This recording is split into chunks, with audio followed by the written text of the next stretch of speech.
Hello friends, love is better than immortality के part 2 में आपका स्वागत है। तो चूहुआ नहाती है और उसी समय वहाँ पर चूयू आ जाता है और वो उसे देखकर शॉक्ड होकर नीचे गिर जाती है। आगे चूयू उसके बाल को संवारता है। चूहुआ सोचती है कि ये सिस्टम भी कितना क्रेजी था जो उसे ऐसी सिचुएशन में भेज दिया जहाँ साओ बाई इतना नॉन रोमांटिक है और वही चूयू इतना ज्यादा फ्लर्टी है। तो आगे सभी कवि सम्मेलन में जाते हैं जहाँ सभी मार्शल आर्ट्स और जिंदगी की ही पोयम्स को बोलते हैं। चूहुआ फेंग से कहती है कि हमें इस ट्रेडिशन को चेंज करके प्यार वाली पोयम्स को भी बोलना चाहिए और फेंग उसके बाद एक लव पोयम बोलता है। वही चूहुआ सिस्टम के पोयम्स को याद करते हुए एक पोयम बोलती है जिसमें चूयू का नाम मेंशन रहता है और ये सुनते ही वहाँ पे सारे मार्शल आर्ट्स वाले उसके ऊपर अपनी तलवार उठा लेते हैं। फिर क्या था, वो बेहोश होने का नाटक कर लेती है। तो आगे जब साओ बाई चूहुआ को लेकर वहाँ से निकलने लगता है तो सारे मार्शल आर्ट्स वाले उसे वहाँ से जाने नहीं देते हैं। साओ बाई ये बात क्लियर करता है कि चूहुआ का उस इविल लोगों का नाम लेने का कोई भी इंटेंशन नहीं था। तो आगे चूहुआ से मिलने के लिए एक बार फिर से चूयू आता है और चूहुआ सोने का नाटक करती है। तो उसी समय बाहर साय आती है और वो चूहुआ को बुलाती है। तो चूहुआ साओ बाई की आवाज में बोलकर उसे वहाँ से भेजती है। तो फ्रेंड्स, ये आवाज बदलकर बोलने का हुनर केवल इविल सेक्ट वालों के पास ही था। साय देखती है कि साओ बाई तो बाहर है और फिर वो आवाज बदलने वाली बात साओ बाई को बताती है। वो दोनों अंदर जाते हैं लेकिन वो देखते हैं कि साओ बाई तो वहाँ पे ड्रंक होकर पड़ी हुई है। तो फ्रेंड्स, साओ बाई अपनी फियांसी हुआ की पेंटिंग उसके हुआ फैमिली से मंगवाया रहता है और वो ये देखकर खुश हो जाता है कि उसकी फियांसी दरअसल चूहुआ ही है।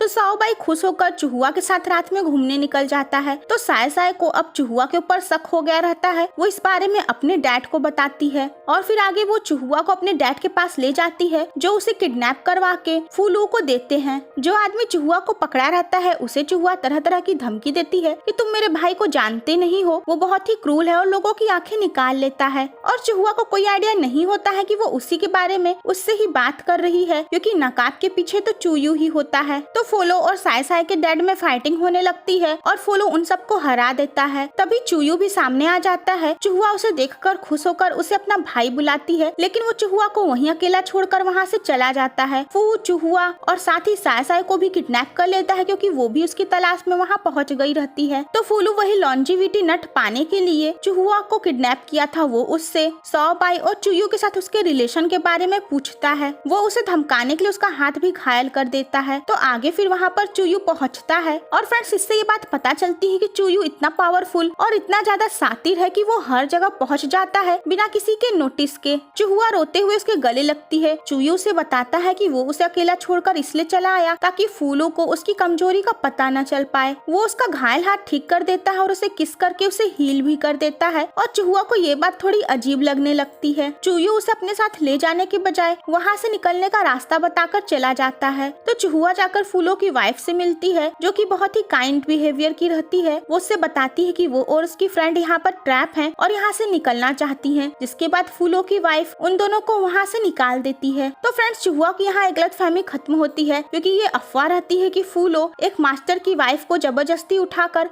अपनी वाइफ बना लिया है, लेकिन वो देखती है कि फूलों की वाइफ तो फूलों से बहुत ज्यादा प्यार करती है और यहाँ बहुत खुश है। तो चूहुआ और साय वापस आने के बाद साओ बाई को उस किडनैपिंग के बारे में कुछ भी नहीं बताती हैं। तो आगे मून फेस्टिवल के रात चूहुआ की मुलाकात मार्केट में चूयू से होती है और उसे पता चलता है कि चूयू ने इसके पहले इस फेस्टिवल को नहीं मनाया है। उसके साथ मून फेस्टिवल मनाने जाती है। वो सब मून केक्स बनाने में काफी ज्यादा मस्ती करते हैं और आगे चूयू उसे एक लोटस का फ्लावर भी देता है। तो चूहुआ कहती है अब मुझे वापस जाना चाहिए। तो चूयू उससे पूछता है कि क्या साओ बाई तुम्हारे लिए मुझसे ज्यादा इम्पोर्टेंट है। तो चूहुआ बातें बनाते हुए कहती है कि अभी उसे उसका काम भी तो पूरा करना है। इधर साओ बाई अपने फियांसी के झूठे मौत के पीछे की मिस्ट्री को सॉल्व करना चाहता है। वो उसके घर जाता है और उसके डैड से बता देता है कि आपकी बेटी जिंदा है और ये सुनकर उसके डैड घबरा जाते हैं। वापस आने पे साओ बाई को पता चलता है कि चूहुआ का कहीं अता पता नहीं है और सभी मिलकर उसे ढूंढते हैं। तो चूहुआ वापस आती है और वो साओ बाई से बताती है कि वो खो गई थी। साओ बाई उसको उसके रियल फैमिली के बारे में बताता है और बताता है कि वो उसकी फियांसी है और साथ ही ये कि वो हुआ फैमिली से है। और ये सुनकर चूहुआ शॉक्ड हो जाती है क्योंकि वो अपने आप को तो चूयू की फैमिली का समझ रही थी। आगे रात में चूहुआ का असली भाई उससे मिलने आता है। वो उसके ऊपर नाराज होता है कि तुम वापस क्यों आ गई। उसे अपने भाई से पता चलता है कि साओ बाई उसका फियांसी था लेकिन उसका अफेयर चूयू से चल रहा था। वो चूयू के पास भागकर चली गई थी।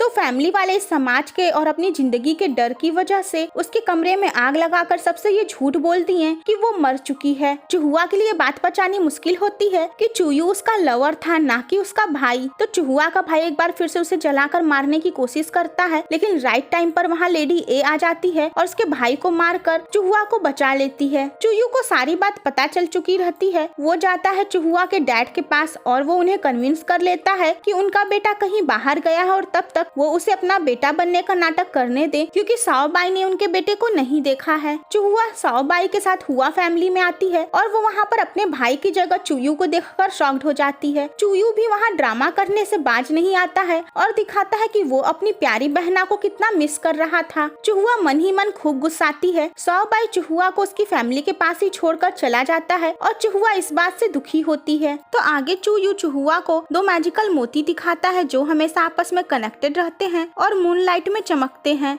तो आगे साओबाई वहाँ पर आता है। चुहुआ उससे मिलकर खुश होती है, लेकिन चुयू जेलस होता है और उसे उससे दूर करता है। वहाँ पर साओबाई और चुहुआ की मैरिज की बात होती है। चुहुआ के मन में शादी के लड्डू फूटने लगते हैं, लेकिन तभी चुयू उस पे पानी फेर देता है। वो कहता है कि वो अपनी बहन की शादी उससे नहीं करवाएगा और उसके डैड भी इस शादी को करने से मना कर देते हैं और इस तरीके से उन दोनों की शादी टूट जाती है। आगे चुहुआ दुखी होकर चिल्ला चिल्ला कर रोती है। वो चुयू से पूछती है कि तुमने ऐसा क्यों किया। तो चुयू बताता है क्योंकि मुझे ऐसा लगता है कि साओबाई तुमसे उतना प्यार नहीं करता है। चुहुआ वहाँ से भागना चाहती है तो चुयू उसे जाने देता है। चुहुआ जाकर मिलती है साओबाई से। वो साओबाई से बताती है कि वो उससे भागकर शादी करेगी। वहीं साओबाई जैसे सीधे साधे भोले भाले इंसान के लिए ये काफी टेढ़ी बात रहती है। तो चुयू साम दाम दंड भेंट कर चुहुआ को वापस बुलाना चाहता है। तो पूरे टाउन में ये अफवाह फैल जाती है कि हुआ फैमिली में वो मैजिकल नट मौजूद है, क्योंकि टाउन में एक अनजान नोटिस लगा रहता है। साय साय के डैड अपने साथियों के साथ, निंग के डैड अपने साथियों के साथ और वहीं फूलू सभी हुआ फैमिली पहुंचते हैं उस लॉन्जिविटी नट के चक्कर में। वहाँ पर फाइटिंग शुरू हो जाती है और चुयू भी अपने असली रूप में आ जाता है। वो चुहुआ को लेकर वहाँ से निकलता है।